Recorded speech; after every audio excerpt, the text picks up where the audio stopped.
Welcome to our math lesson. Let's get started by reading our learning target. Remember, our learning target helps us to focus what learning we're going to be doing today. I can add within 1,000 using place value models or drawings. So that word add, remember, means that we're going to get a total that is more. We're combining smaller totals to form a new total.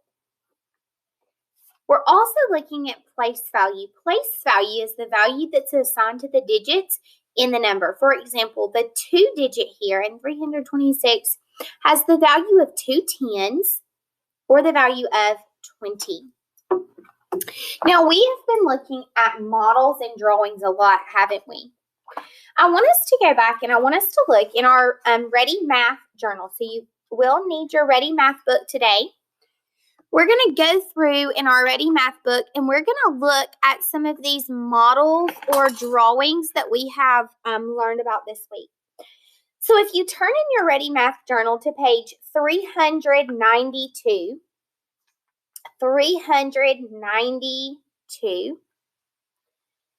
on the look ahead, one of the ways that they added here was keeping one number whole and adding the second number in parts, okay? Then we can flip to page 396. On page 396, we have a picture it where they have drawn the base 10 models. So one model that we have are the virtual base 10 blocks, okay, or place value blocks.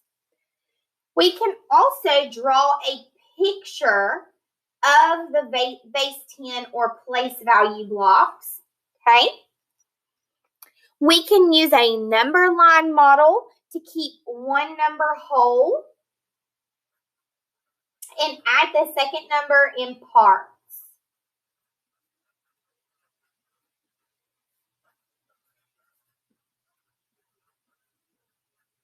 All right, now let's flip over. Oh, sorry, there was one more on page 396, and that is where it says you can break apart add-ins, or we can say that's expanded form. So we can expand the numbers for expanded form, okay? Then let's turn over in our Ready Math book to page 402. 402 is showing us the expanded form model again, but it's also adding another type of model called the partial sum model, okay? So here, they're still adding your hundreds, your tens, and your ones, right? The only one that's keeping one number whole and adding in parts was on that number line model. But what we're doing on it is how we're solving the problem, right? So now today, we're in our Ready Math journal on page number 407. So we've learned a lot of different ways that we could solve 3-digit by 3-digit addition, right? Okay, so today we're going to practice those ways. We're first going to start by looking at our example. We are on page 407. So we're going to look at the example. It says there are 146 firefighters and 158 police officers marching in a parade. What is the total number of firefighters and police officers marching in the parade? So this question is wanting to know how many officers and firefighters are marching in the parade. It tells us that there are 146 firefighters and 158 police officers. If we want to know how many police officers and firefighters there are together, what operation do we need to do? We need to add, right? So here in the model, they started with 158. They added 100 to get 258. They added 40 to get 298. They added 2 to get to 300, that friendly number. And then they added 4 to get to 304. So here, 146 is broken apart in order to be able to efficiently add on the number line or add the numbers up, okay? So what is the solution or the answer to the question?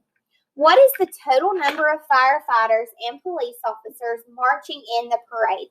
So let's look at the work that they've done to see where we can find this answer. So we know that there were 158 police officers.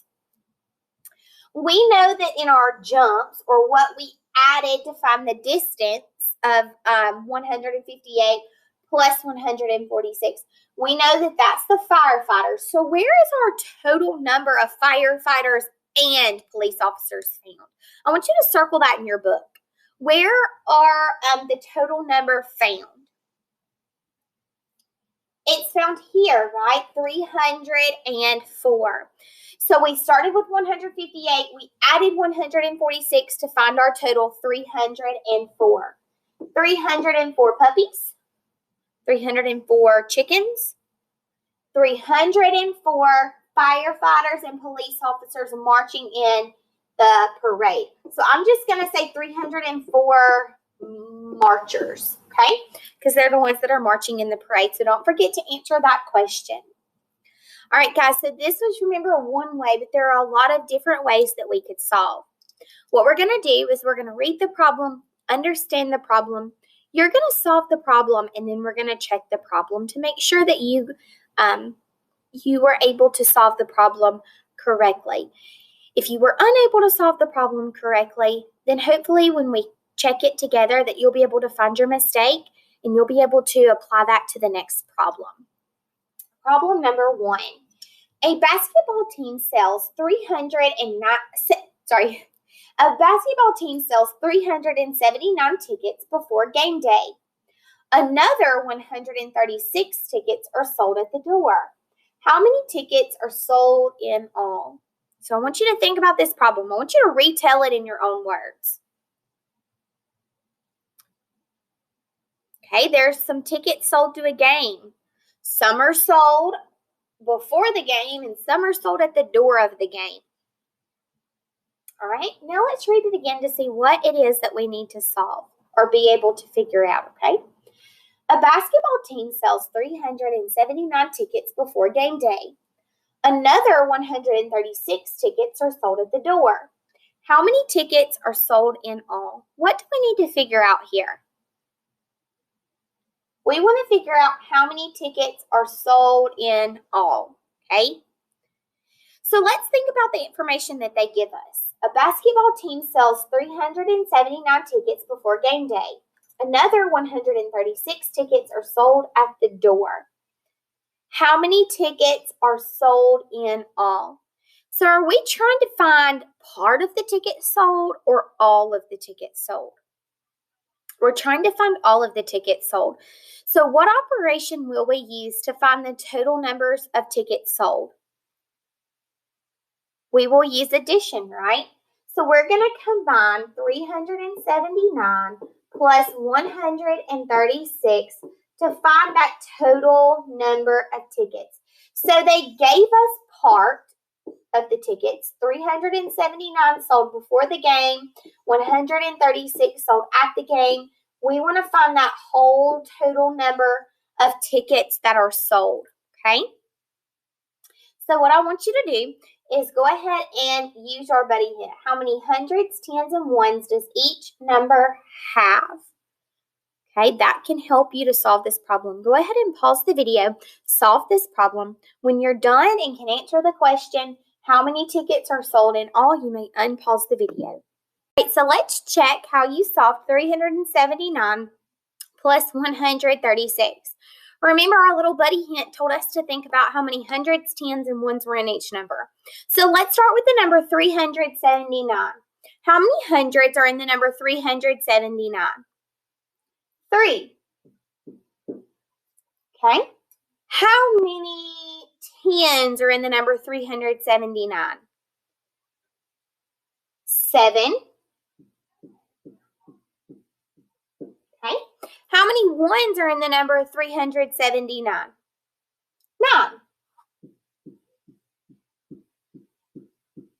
Okay.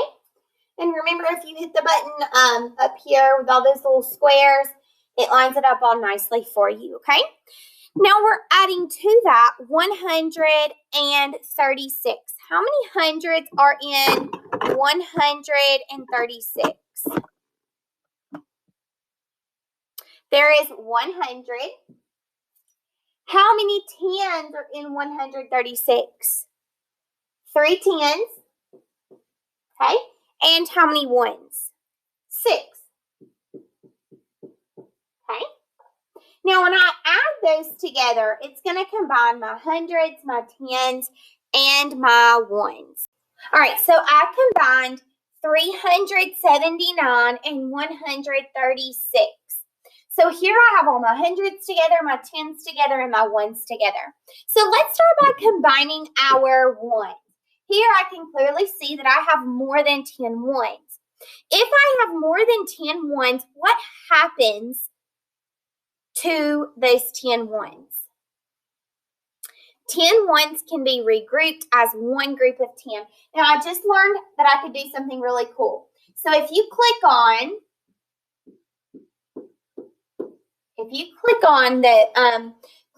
your base 10 blocks and they highlight it, here it comes up with a delete, or it has like another button. That is a regroup button. So it took my 10 ones and it regrouped it for me into one group of 10, which I thought was really helpful. Now I can see that I have 1, 2, 3, 4, 5 ones. Now let's count how many tens we have. 1, 2, 3, 4, 5, 6, 7, 8, 9, 10, 11. So there are more than 10 groups of 10. There are actually 11 groups of 10. So what do I know I can do with 10 groups of 10? I can combine 10 groups of 10 to create a group of 100. So I'm going to do the same thing that I did. You can actually even separate that one group of 10 out into 10 ones, but I want to combine 10 groups of 10, so I need to leave it together in 10. Okay, then I can combine those, and it created a group of 100. Now I can quickly see how much I have. I have 5 hundreds, 1 10, and 5 ones. So when I combine 379 and 136, I am left with the number 515. Is that how much you got? Great job, guys. So let's go back and let's make sure that we've answered our question. The question says, how many tickets are sold in all? So we answer that 515 tickets. Okay? 515 tickets are sold in all. All right, now let's go ahead and let's look at question number 2. Question number 2. Miss Dawn's students work in the school garden. They plant 267 beet plants and 278 onion plants. What is the total number of plants? So I want you to retell this problem in your own words. All right, so we know that we're in a garden and there are 2 types of plants, beets and onions are there. All right, let's read this again and see what it is that we need to figure out. Miss Dawn's students work in the school garden. They plant 267 beet plants and 278 onion plants. What is the total number of plants? So what is the total number of plants? That's what we're trying to figure out, right? Now let's see what information is important for us to find that total number of plants. Miss Dawn's students work in the school garden. They plant 267 beet plants and 278 onion plants. What is the total number of plants? So they give us some information here. They tell us there are 267 beet plants and that there are 278 onion plants, don't they? If we're trying to figure out the total number of plants, what do we need to do with our beet plants and our onion plants? We need to add those together, right? Because we want to find a total number. So if we're thinking about this, we have beet plants, which is part of our garden, and we have onion plants, which is part of our garden. But we want to know that total number of plants. That is the missing part there, okay? Now it said, remember, you can add in any order. So when you're breaking apart your hundreds, tens, and ones, you can add those in any order. Last time I added my ones first, but that just helps me when I'm regrouping. You can start with your hundreds, okay? All right, so what we're going to do now is we are going to I'm going to let you pause the video and solve to find what is the total number of plants in the garden. When you've solved, then you may unpause the video to continue.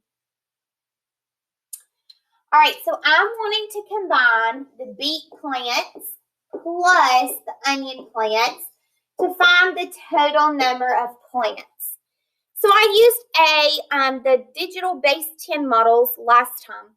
Now what I'm going to do is I am going to just do it in expanded form. So I'm going to take 267 and add that to 278. Let's start with 267. Let's expand that out. How many hundreds are in 267? 200, which has the value of 200. How many tens are in 267?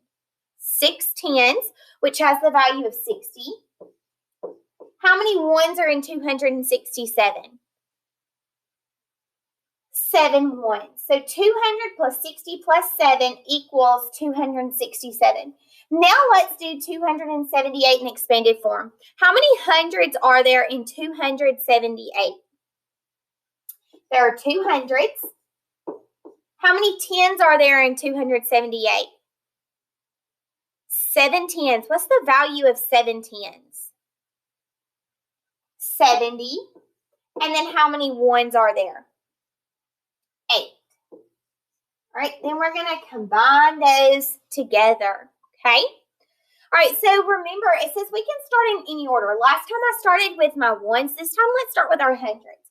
What's 200 plus 200? 400. What's 60 plus 70?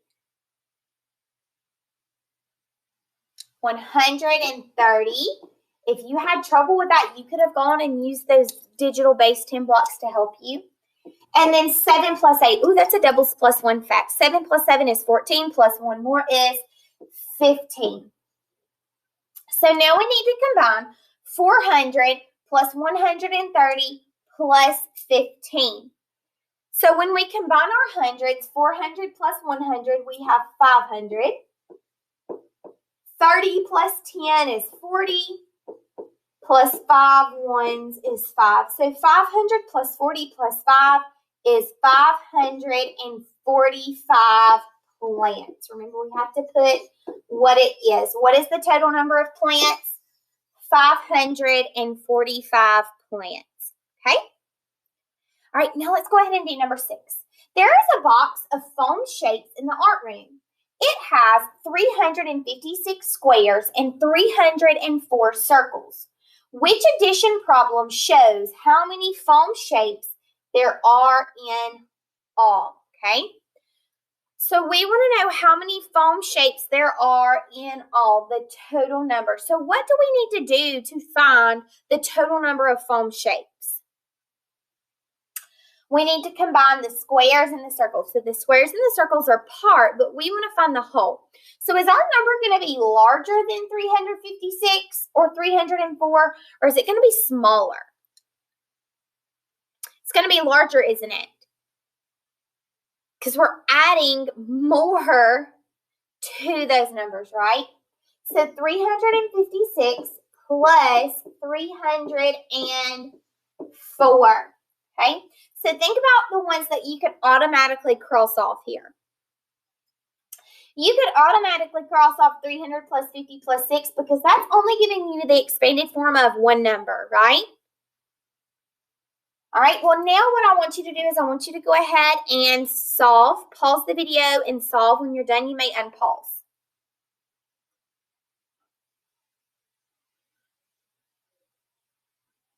All right, welcome back. So I need to see another one that I can go ahead and cross off. 600 plus 5 plus 10.